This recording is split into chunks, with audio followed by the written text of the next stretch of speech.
Hey guys, I wanted to do a quick Harry Potter and the Sorcerer's Stone review.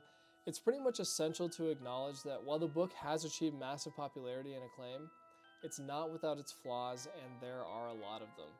I wanted to do an in-depth analysis that focuses on areas such as character development, plot predictability, and thematic depth, which I think a lot of readers like myself have found it lacking. One of the primary criticisms I have of Harry Potter and the Sorcerer's Stone is its reliance on character archetypes that border on simplistic.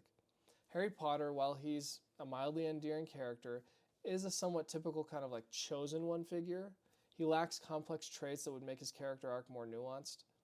Hermione Granger and Ron Weasley, his best friends, also fall into that smart girl and loyal sidekick stereotype. I would argue that these characters, although they are beloved, are not deeply developed in the first book.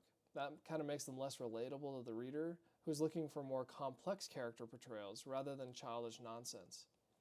The plot of Harry Potter and the Sorcerer's Stone, while it is engaging, it's predictable and it lacks originality. The narrative follows kind of like a relatively straightforward hero's journey, with Harry Potter discovering his identity, attending Hogwarts, confronting a villain tied to his past.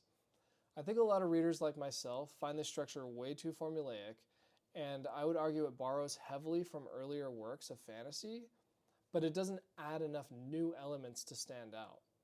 The challenges that Harry faces through the book, even though they're entertaining, they offer kind of convenient resolutions that don't fully explore the darker or more complex themes of loss, power, morality that the series later addresses.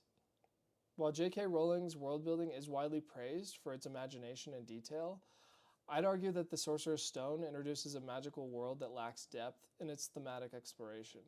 The themes of good versus evil are clear-cut, with little moral ambiguity to challenge the readers or provide fodder for deeper reflection. On top of that, the portrayal of Slytherin House as the most uniformly evil, even though it's the best house with the best people, and the oversimplification of complex themes such as prejudice and corruption can be seen as missed opportunities to explore these issues more thoughtfully.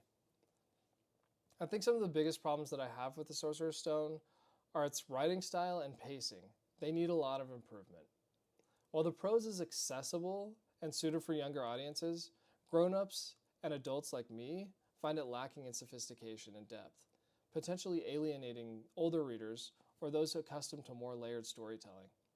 The pacing, while keeping the plot moving, sometimes it rushes through scenes that could benefit from more development, particularly in the build-up to the climax and the exploration of Hogwarts as a setting.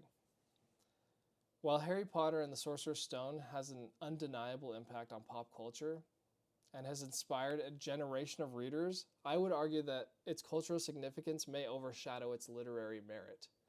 The novel's success is sometimes attributed more to its appeal to universal themes and the desire for escapism, rather than to stand out as a literary masterpiece.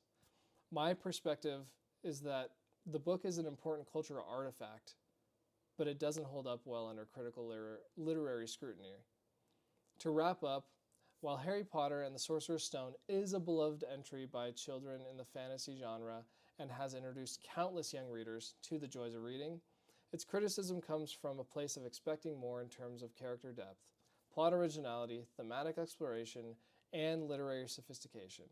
These critiques do not diminish the book's achievements, but offer a perspective for readers and scholars like me, seeking a more in-depth analysis of its content and impact.